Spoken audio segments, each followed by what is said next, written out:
Básicamente lo que busqué con la revisión es hacer una aproximación a los conceptos que considero, a mi parecer, que deben ser resaltados en cuanto a la anatomía quirúrgica del hígado. Eh,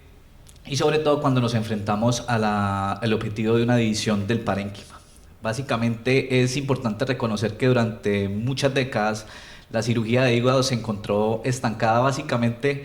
en el fracaso por el desconocimiento posiblemente de la complejidad interna que se tenía, o el concepto simple inicialmente que se tenía acerca de su anatomía basado simplemente en su aspecto externo. Eh, es de resaltar básicamente que es claro que el desarrollo del conocimiento depende básicamente del estado tecnológico de la ciencia en su momento, y Sí, obviamente esta está determinada por la cronología de los descubrimientos en su época. Es así como los estudios en los casquetes vasculares, en los CAS vasculares, permitieron aclarar y avanzar acerca de la comprensión y de la compleja estructura interna del hígado, e ir más allá de los conceptos inicialmente manejados. Y esto permitió a su vez el entrar a hacer una construcción y una evaluación y hay una inmersión en el estudio de una entramada red interna de relación vascular, y en una estructura que macroscópicamente no era biplanar, sino macroscópicamente era una estructura tridimensional, lo cual lo hacía mucho más complejo.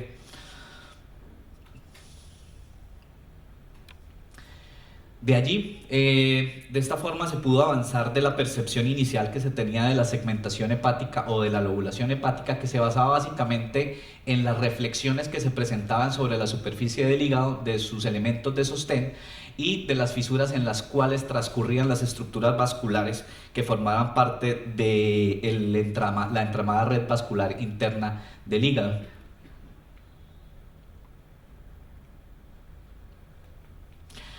Y es así como tenemos que básicamente estructuras como el ligamento falciforme, que constituían la fusión de las láminas en la línea media, y el ligamento teres permitía una concepción inicial de que el hígado presentaba una división mucho más simple, que eran simplemente un lóbulo derecho y un lóbulo izquierdo que eran inequivalentes volumétricamente. Y esa era la percepción inicial que se tenía de la lobulación hepática. Adicionalmente, otras marcas sobre la superficie del hígado, como lo fueron la fosa vesicular y la vesícula como tal, la fisura umbilical, que conformaban los límites del lóbulo cuadrado, y en su base transcurrían los elementos del ilio. Y adicionalmente, posterior a este, se encontraba el lóbulo caudado, que sus límites lo conformaban la vena cava y la continuación de la fisura umbilical a través de la fisura venosa o del ligamento venoso. Y esto era el conocimiento básico que se tenía sobre las lobulaciones del hígado, basados básicamente en su superficie externa. Posteriormente, el reconocimiento de las unidades funcionales como tal, que vendrían siendo la triada hepática, constituida básicamente por lo que es la porta, la arteria y el conducto biliar, los cuales se encuentran inmersos en una condensación de tejido fibroso que constituyen los pedículos glisonianos, y lo cual dicha condensación es más firme en cuanto a lo que es la unión entre el conducto hepático y la arteria como tal, y van a ser los elementos básicamente que van a constituir el fundamento funcional de este órgano. Básicamente, adicionalmente, estas estructuras también, estas condensaciones a nivel de las fisuras, van a permitir y van a servir de referentes para reconocer los cambios y las estructuras a nivel intrahepático. Estos referentes tales como la placa cística, a través de la cual transcurren y van a empezar a transcurrir las estructuras del pedículo derecho, la fisura umbilical, a través de la cual va a transcurrir la porta izquierda, pues las estructuras de la porta izquierda, que posteriormente a nivel del receso de Rex va a curvarse hacia la fisura umbilical, y en la fisura umbilical esta va a dar sus ramas hacia los sectores 2, 3 y adicionalmente a su lado derecho hacia hacia el sector 4.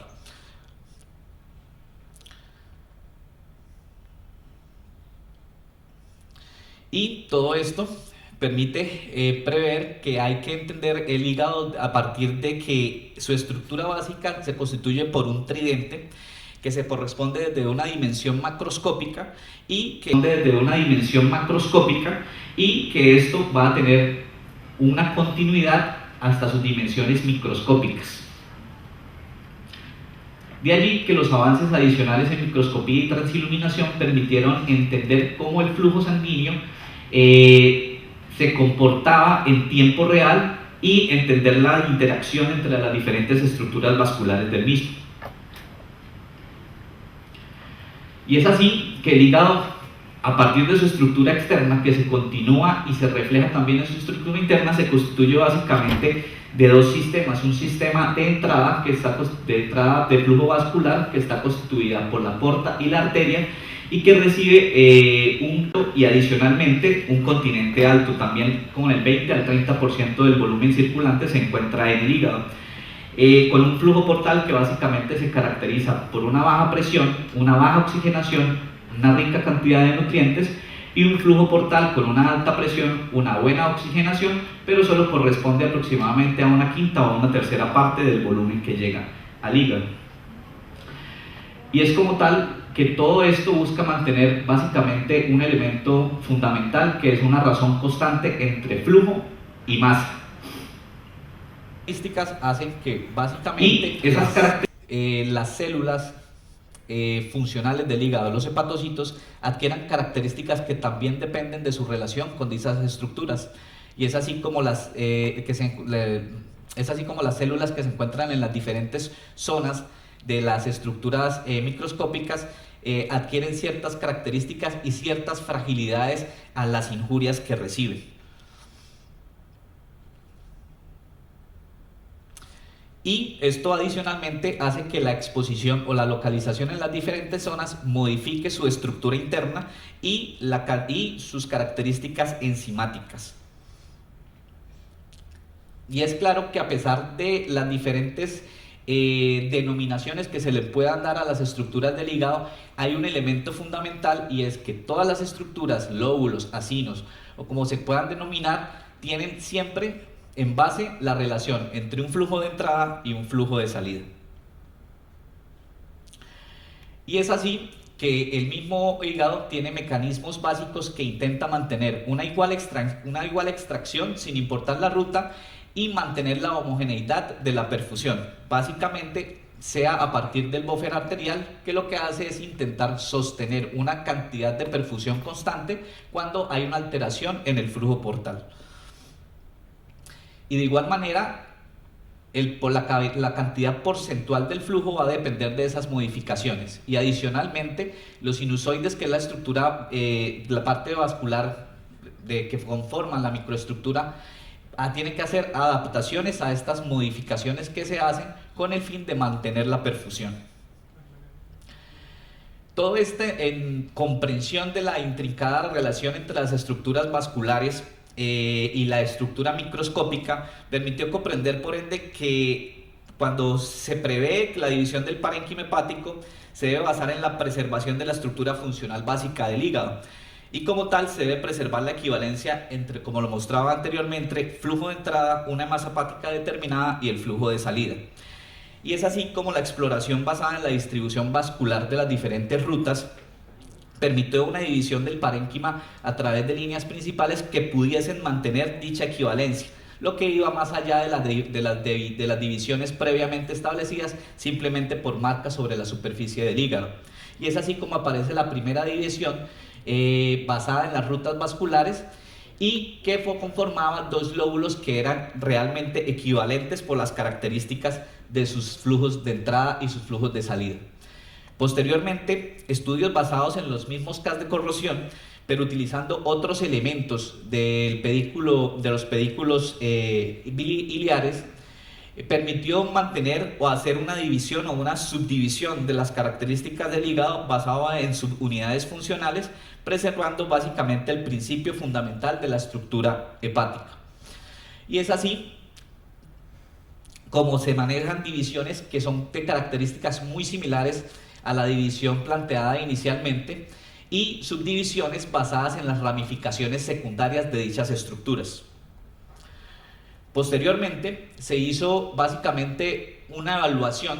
de la configuración estructural del hígado basado adicionalmente no solo en las estructuras de entrada, sino en las estructuras o en la anatomía venosa, reconociendo la importancia que tenía la misma y de esta manera hacer su división basados en dicha característica. Principalmente en la relación o interdigitación que presentan los tres ramos venosos principales sobre las divisiones portales segmentarios. Así que la división del hígado en ese momento pues básicamente se entendía como la línea que pasaba y dividía el hígado a nivel de la fisura. Adicionalmente las fisuras izquierda y derecha que dividirían el hígado en sectores, y la línea que divide transversamente el viaje, pues el paso del pedículo portal, que básicamente divide el hígado en secciones. Y es así como se llega a la comprensión de la estructura actual del hígado, con su configuración tridimensional y sus estructuras divisionales. Y esto permitió avanzar más allá de los logros que se habían tenido hasta el momento en la cirugía de hígado. Pero a pesar de esto, pues existen ciertas inconsistencias, y es básicamente que se sabe que no existe realmente una interdigitación rígida entre los sistemas portales y del tracto de salida, y por tanto sus características son variables y no son sostenidas, y los segmentos pues no son reproducibles tal como se esquematizó en su momento.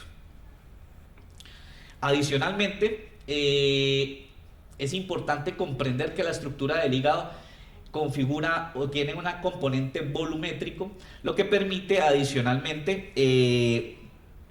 entenderlo y poder realmente comprender sus divisiones, no solo en vivo, sino las divisiones a través de la adquisición de imágenes diagnósticas. Y es así como su estructura puede ser entendida no solo en divisiones que van de lateral a medial, sino en divisiones que van de anterior a posterior. Y de esta manera adquieren sus denominaciones los diferentes segmentos y los diferentes sectores del hígado, con sus configuraciones anteriores, sus configuraciones laterales y mediales. Adicionalmente, es importante entender que dicha configuración obviamente va a cambiar si la evaluación del órgano se hace in vivo o ex situ. Y básicamente la variación que se presenta es que los elementos que en vivo pueden ser posteriores, en el momento en que están ex situ adquieren una localización lateral y pueden cambiar o variar configuracionalmente la volumetría de dicho órgano. Y esto hace que muchas clasificaciones, por tanto, se comparen entre ellas y terminan siendo confusas por las diferentes denominaciones que se utilizan.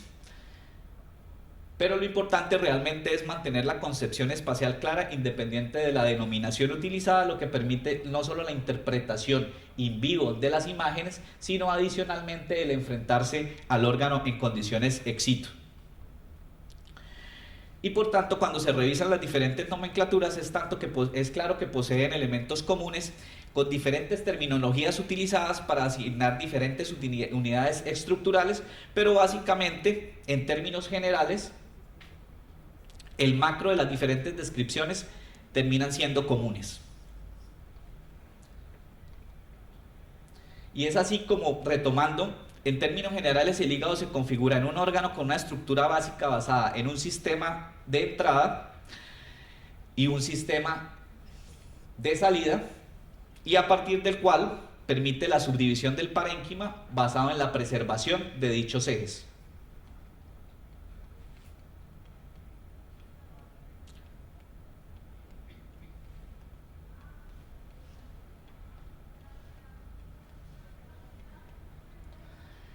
Ahora, cuando nos enfrentamos a la división del parénquima hepático, ¿qué información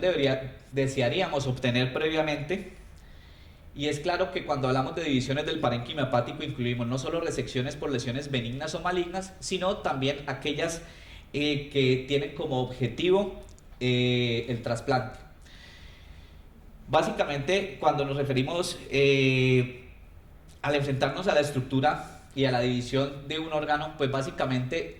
basado simplemente en la apariencia, podemos no tener claridad acerca de su división y desearíamos entender si tiene una compleja estructura interna como es este órgano. Es claro que desearíamos tener al menos parte de la configuración de su estructura interna que facilitaría de cierta manera su división. Eh, pero adicionalmente, si pudiésemos no solo tener eso, sino también la división, la misma ruta tridimensionalmente y aparte con el marcaje de las diferentes líneas de división que le permitiesen dar seguridad a la partición del parénquima, haría mucho más fácil dicha intervención. Básicamente toda resección hepática debe considerar dos características mayores: un volumen apropiado y una función apropiada. Los avances tecnológicos básicamente lo que llevaron que las imágenes diagnósticas facilitaran la obtención de la información necesaria y que nos permitiesen tener o brindar características tales de tal importancia como las variantes anatómicas vasculares, las calidades de volumetría y la presencia o no de lesiones intra o extrahepáticas, con el objetivo de mantener un adecuado volumen y una adecuada función. Básicamente son 5 aspectos técnicos mayores que se buscan para disminuir el impacto sobre la adecuada función de las diferentes divisiones, sobre todo cuando hablamos de split, y es mantener un suficiente drenaje venoso de todos los segmentos, una preservación de la vascularización biliar, una apropiada perfusión portal, una perfusión arterial fisiológica de todos los segmentos y que las líneas de resección sean anatómicas durante la transección. Todo en busca de mantener el eje estructural del hígado basado en un sistema de entrada y un sistema de salida. Ahora bien, cuando entramos a evaluar el volumen hepático adecuado dentro de los objetivos de resección, se debe considerar el interrogante acerca del volumen que necesita el paciente. En condiciones normales, básicamente este es variable, pero en términos generales en el adulto corresponde al 2 o al 2.5% de la masa corporal. Y la pregunta es: ¿cuánto remanente de hígado nativo necesita un paciente? Básicamente los límites de seguridad dependen de la capacidad de regeneración que tenga el hígado después de la resección. Y básicamente lo que se sabe es que depende de las condiciones previas de dicho órgano. Los estudios bajo condiciones controladas y en modelos de roedores lo que permitieron observar es que básicamente ese margen de seguridad se encontraba alrededor del 0.8 al 1 en cuanto a la razón.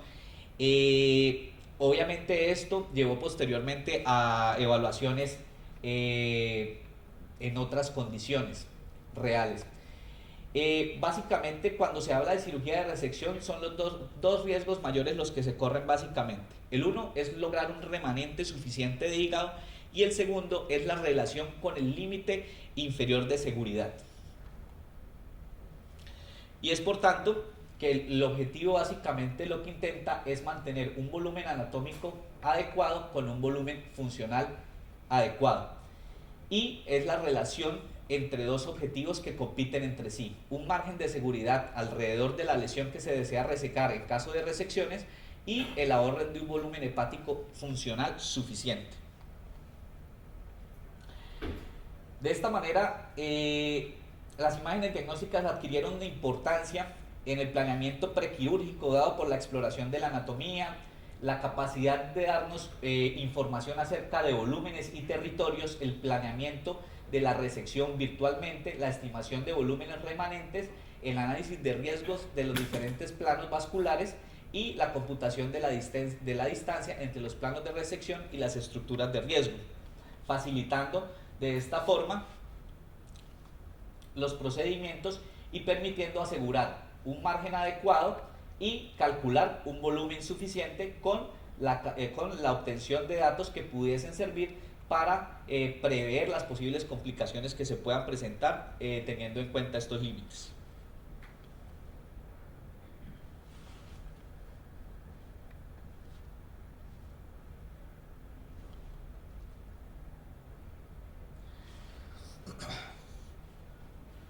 Y es así, adicionalmente, no solo permiten la evaluación prequirúrgica, sino adicionalmente nos permiten dar información en el momento de la intervención. dando soporte intraoperatorio a través de ubicación guiada de instrumentos, navegador de cirugía, la superposición de vistas que permiten una cirugía básicamente guiada y el seguimiento de los movimientos del paciente cuando se habla de la orientación para terapias intraoperatorias adicionales. Y en el seguimiento post-observación, básicamente evaluando la respuesta a las diferentes terapias puente y adicionalmente en el seguimiento posterior a la resección.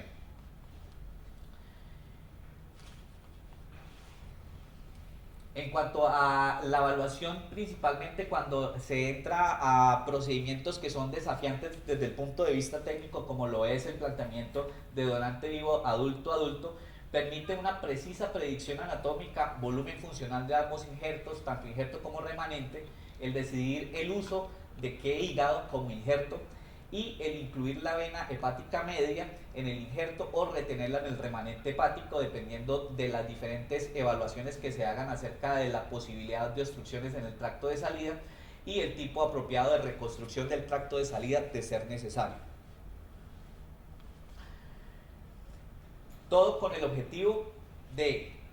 tener que el volumen anatómico debe ser igual al volumen funcional, pero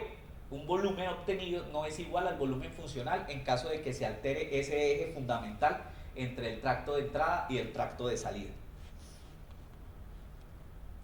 Por tanto, se debe prestar principal atención en el desbalance entre el flujo de entrada y el flujo de salida, lo que va a alterar la funcionabilidad o no de ese volumen obtenido. De esta manera, la información obtenida permite determinar y establecer territorios potenciales de obstrucción del tracto de salida y se introduce el concepto de dominancia de las venas hepáticas, que es básicamente el concepto basado en el principio de la cantidad de volumen hepático que es drenado por cada una de ellas y de esta manera permite calcular la posibilidad de alterar esa relación existente entre el tracto de entrada y el tracto de salida.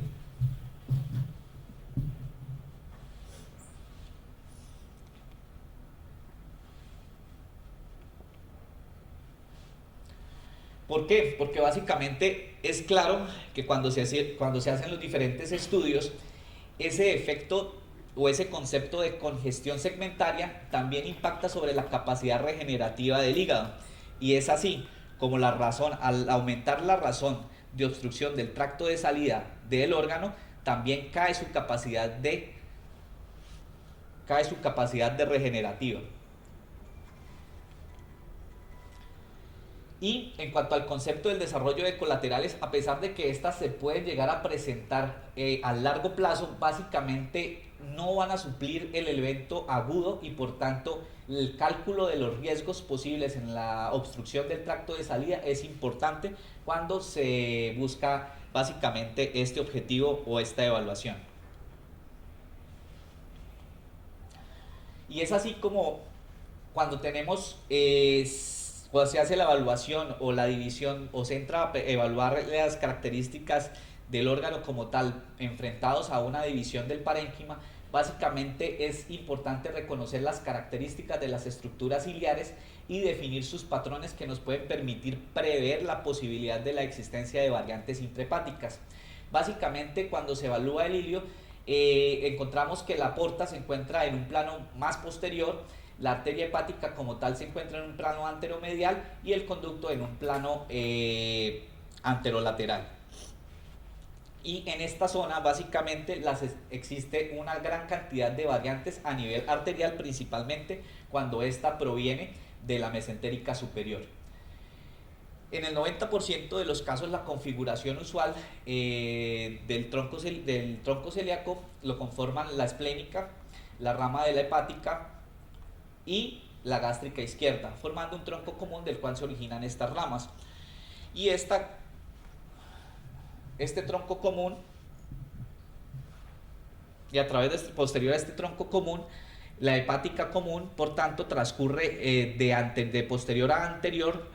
y sobre la superficie del páncreas, posteriormente da la arteria gastroduodenal, configurando la arteria hepática común.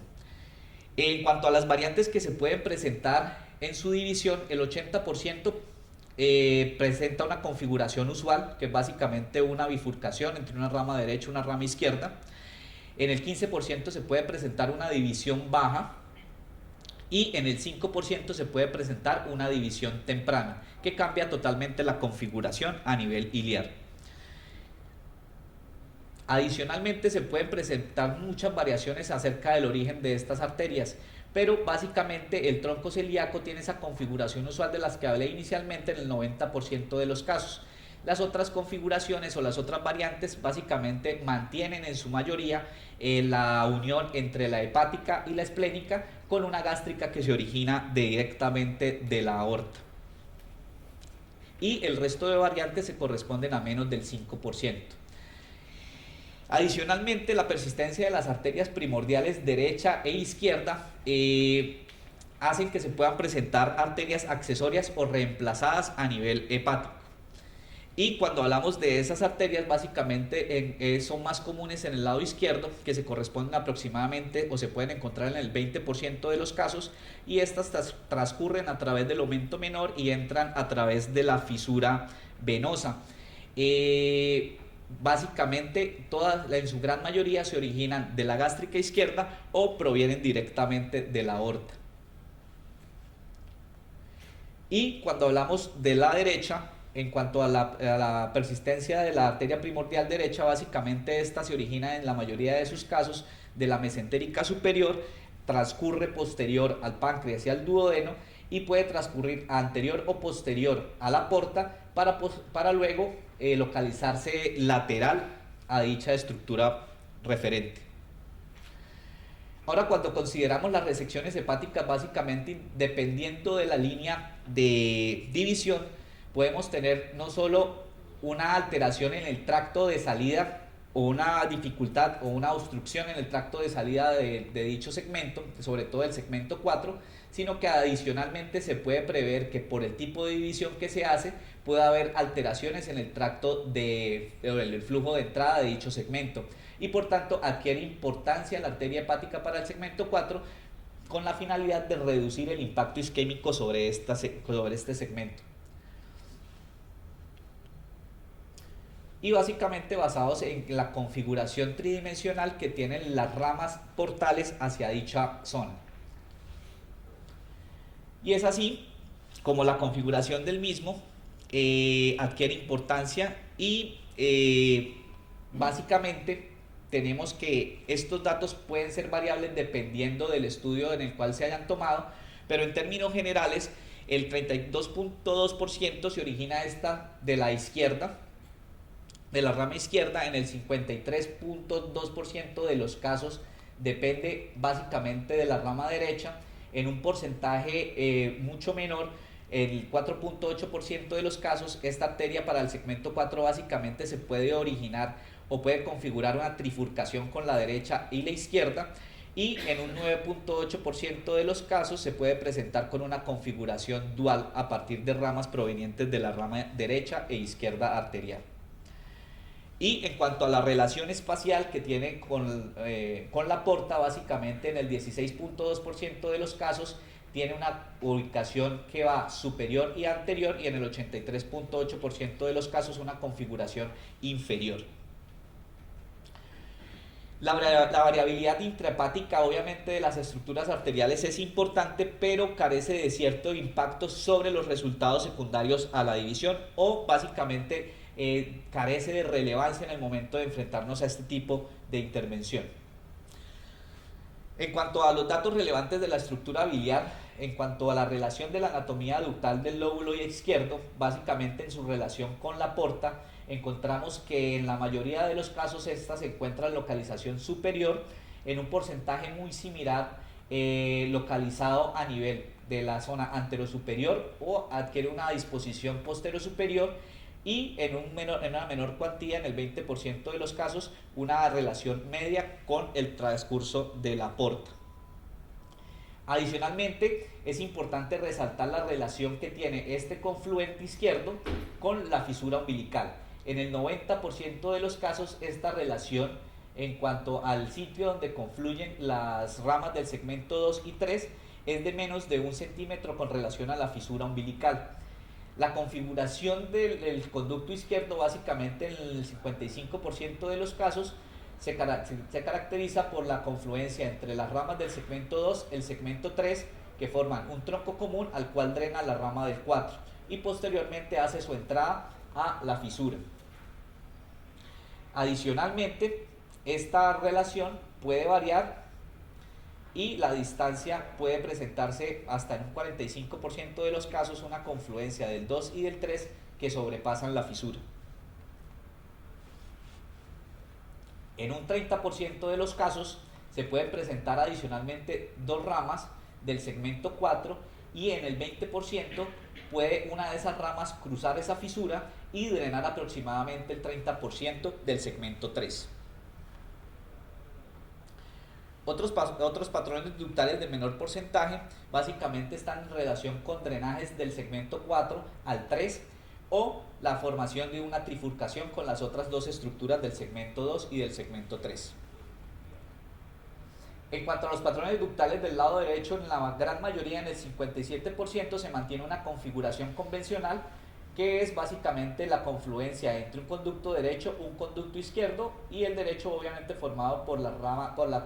por los sectoriales de la zona anterior del hígado y la zona posterior del lado derecho. En un porcentaje no despreciable del 12% se configura una trifurcación, no presentándose la existencia de un conducto derecho como tal. Y en el porcentaje restante básicamente lo que podemos encontrar es la llegada de conductos del lado derecho a las ramas del lado izquierdo, lo que adquiere importancia cuando nos enfrentamos básicamente a las divisiones del parénquima. Y es por tanto necesario la evaluación que se haga del mismo previa a la división para disminuir la probabilidad de complicaciones secundarias. En cuanto a la anatomía portal, básicamente tenemos la configuración de la porta a partir de la conformación con la esplénica y la mesentérica, que posteriormente configuran la porta. En su transcurso básicamente puede ser casi horizontal o casi vertical en relación con el eje principal y en la mayoría de los casos se encuentra alrededor de 45 grados con el eje vertical. Y sobre su estructura o sobre su superficie anterior, antes de llegar a la división, básicamente las ramas que pudiesen encontrarse, igual que ocurre con la mesentérica, van a tener una localización que es posterior, posterior y lateral, tanto del lado derecho como del lado izquierdo. Y básicamente se mantiene la configuración estructural de las variaciones iniciales que forman el conducto izquierdo, uno derecho, la configuración la configuración en el lado derecho del anteromedial con una división o una angulación y da ramas superiores a los elementos 8 y inferiores hacia el 5 y la continuación de ese derecho básicamente toma una curvatura gentil a partir de la cual envía ramas hacia el 6 y su continuación hacia el 7, hacia la parte posterior del lado derecho. Y obviamente el lado izquierdo, que es mucho más largo, que tiene una longitud de entre 3 y 5 centímetros, a nivel de la fisura umbilical, adquiere su configuración para la ramificación hacia los segmentos 2, 3 y parte del segmento 4. En cuanto a las variantes portales, básicamente en el 70% de los casos se presenta una configuración convencional, que es básicamente la bifurcación de la izquierda con la derecha y forman el confluente. En un 10 a 15% de los casos, que estos datos pueden ser variables dependiendo de las diferentes descripciones anatómicas, se puede configurar una trifurcación con la ausencia de una rama derecha como tal. Y en un porcentaje menor puede conformarse básicamente un confluente entre el izquierdo y los sectoriales anteriores, con una rama posterior que tiene una llegada mucho más baja. Y las otras variantes que se pueden presentar básicamente tienen que ver con la conformación intrahepática de las diferentes ramas. Se puede conformar una rama anterior a partir de ramas del segmento 8, del segmento 6 y del segmento 5 con una llegada independiente del 7, o A diferencia, puede haber una llegada independiente del 6 y una configuración de una rama anterior eh, con ramas del 8, del 7 y del 5. Pero básicamente en términos generales, las variantes que adquieren importancia, que pueden ser múltiples, tienen que ver básicamente con aquellas que alteran la confluencia y que van a impactar en el momento de enfrentarnos a una división del parénquima como tal. En cuanto a la anatomía del tracto de salida, básicamente lo constituyen las venas suprahepáticas y su llegada al sistema de la vena cava inferior. Básicamente el tracto de salida lo conforman la rama derecha, que tiene una llegada mucho más baja que el confluente entre la media y la izquierda, aproximadamente de 1 centímetro. Y cuando hablamos de la configuración individual de cada una, encontramos que la rama izquierda básicamente tiene una configuración predominante del 73% de los casos, en el cual recibe ramas múltiples de lo que drenan el segmento 3 y el segmento 2, que confluyen en la parte superior de la fisura umbilical, y de esta manera entran a la cava pues a través de la conformación del confluente con la media. En un porcentaje menor, básicamente en el 14%, son dos ramas principales, del 3 y del 2, que confluyen básicamente para formar la izquierda antes de la unión. Estas dos configuraciones tienen una elevada cantidad de tributarias que pueden provenir posteriores del segmento 4 y pues favorecen el drenaje del mismo y van a tener un impacto que más adelante les voy a mencionar. Y en una configuración menor, en el 13% de los casos, son ramas de los diferentes segmentos que conforman una izquierda única.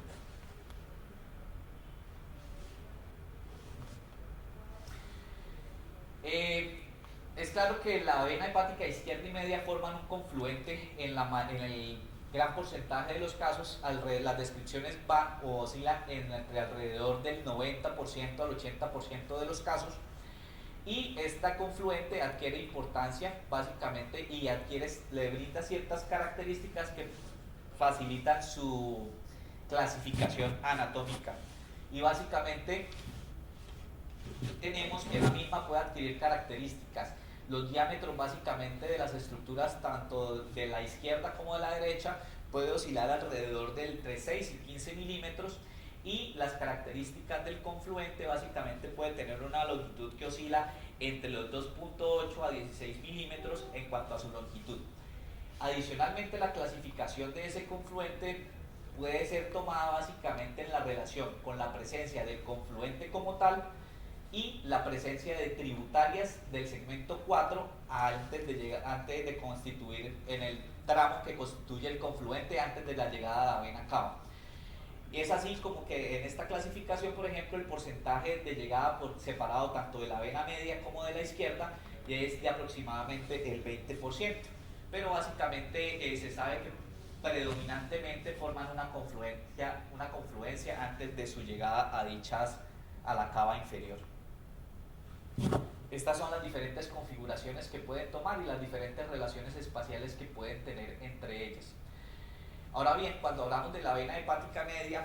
y básicamente cuando nos enfrentamos a una división del parénquima hepático, uno de los elementos fundamentales o críticos es la obstrucción al tracto de salida, principalmente de la línea de división que se tenga sobre el parénquima, y es aquí donde adquiere importancia o relevancia la configuración que pueda tener esta vena. Se sabe básicamente por los diferentes estudios en los casos vasculares que el 55% en el 55% de los casos el drenaje del segmento del sector 4 básicamente se corresponde únicamente a la vena media, y en un 9% de los casos depende básicamente del lado del drenaje a través de la vena izquierda, y en el 39% de los casos se corresponde básicamente a un drenaje dual, tanto dependiente de la media como de la izquierda. Y es importante tener en cuenta en el momento de enfrentarse a la división del parénquima. La estructura básica común básicamente lo conforman ramas de drenaje del segmento 4, del segmento 5 y ramas del segmento 8 en la configuración de una estructura única. En un 10% de los casos se puede configurar una estructura con mayores ramificaciones, que drena tanto cuando drena parte del 4, del 8 adquiere importancia que puede llegar a drenar parte del segmento 5 y ramas que drenan el segmento 6.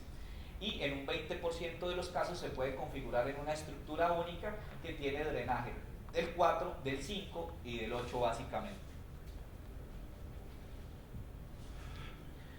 Y vuelve a retomarse el concepto de la dominancia de las venas hepáticas básicamente. Y esto lo que permite ver es básicamente cómo el volumen o la dominancia de la vena hepática media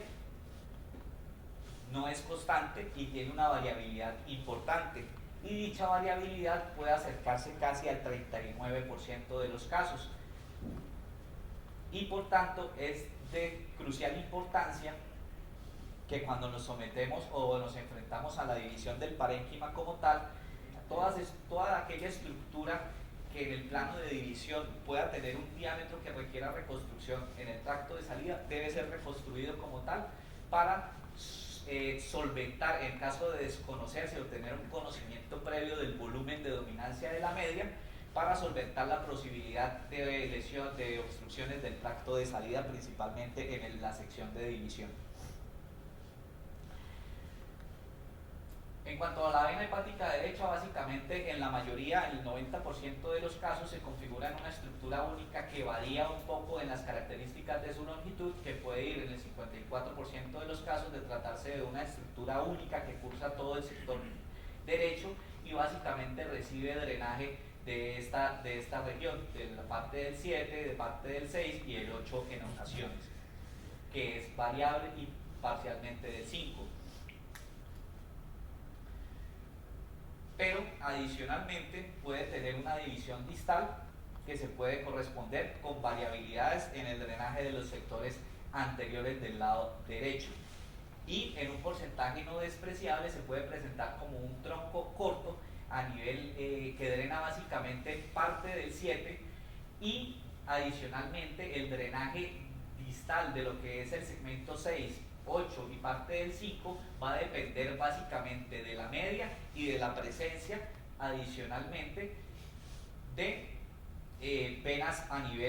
venas hepáticas medias o inferiores que se pueden presentar alrededor del 10 al 15% de los casos.